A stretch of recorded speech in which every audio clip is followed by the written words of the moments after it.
आजकल हर जगह मार्केट में एक ही कमोडिटी के चमकने की बातें हो रही हैं और वो कुछ और नहीं, गोल्ड है, आपका प्रेशियस येलो मेटल।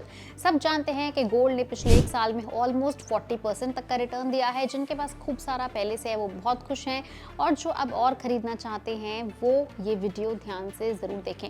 फिलहाल अगर आप देखोगे तो थोड़ा बहुत प्लस माइनस करने के बाद 10 ग्राम 24 कैरेट का गोल्ड ऑलमोस्ट 1,14,040 रुपीज़ के करीब ट्रेड हो रहा है।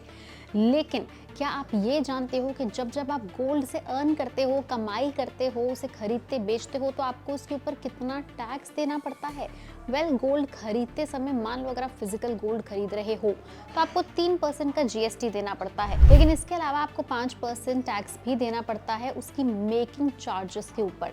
लेकिन असली गेम वहां से शुरू नहीं होता। असली गेम शुरू होता है जब आप गोल्ड को या तो अपने पास स्टोर करके रखते हैं या फिर आप गोल्ड को सेल करते हैं। वहां पे गोल्ड के टैक्स देने का असली सिलसिला चालू होता है। फाइनेंस एक्ट 2024 के नए रूल्स के बाद फिजिकल गोल्ड पर टैक्स ट्रीटमेंट बदल गया है। अगर गोल्ड 24 महीने तक आपने होल्ड किया है तो STCG लगेगा आपके इनकम टैक्स स्लैब रेट के हिसाब से, और अगर 24 महीने से ज्यादा आपने होल्ड किया है तो 12.5% फ्लैट टैक्स लगेगा बिना इंडेक्सेशन बेनिफिट के।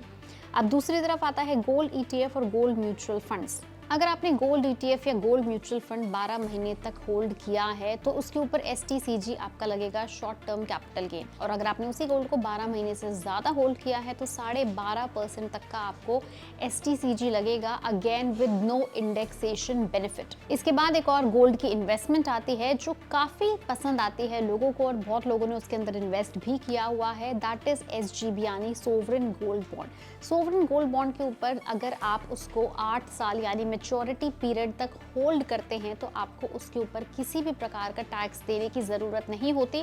वो बात अलग है कि वो आपको हर साल बेशक 2.5% का ब्याज देता है, लेकिन अगर आप उसे मैच्योरिटी से पहले तोड़ते हैं, उसका प्री मैच्योर विड्रॉल कराते हैं, उसे रिडीम करते हैं या फिर उसे तब सेल करते हैं 8 साल पूरे होने से पहले, तो उसके ऊपर ज़रूर आपको टैक्स का बर्डन देना होगा। 12 महीने तक होल्ड करने पर STCG taxed as per slab, और अगर 12 महीने से ज़्यादा आप होल्ड करते हैं तो 12.5% फ्लैट टैक्स बिना किसी इंडेक्सेशन बेनिफिट के। इन दी एंड बॉटम लाइन यही है कि चाहे आप SGB लें, चाहे आप फिजिकल गोल्ड लें, चाहे आप डिजिटल गोल्ड लें, चाहे आप गोल्ड ETF लें, गोल्ड म्यूचुअल फंड लें, किसी भी प्रकार की गोल्ड इन्वेस्टमेंट करें, खरीदते समय, होल्ड करते समय या फिर सेल करते समय, तो डेफिनेटली आपको इसके ऊपर टैक्स देना ही होगा। अब ये फैसला आपका है कि क्या आप इस टैक्स से डर के, इस टैक्स की कैलकुलेशन से बचकर गोल्ड में इन्वेस्ट नहीं करेंगे, या फिर इसके सालाना 40% के रिटर्न को देखते हुए इस टैक्सेशन को साइडलाइन करके अपने प्रॉफिट मार्जिन को और बढ़ाएंगे और अपने पोर्टफोलियो को गोल्ड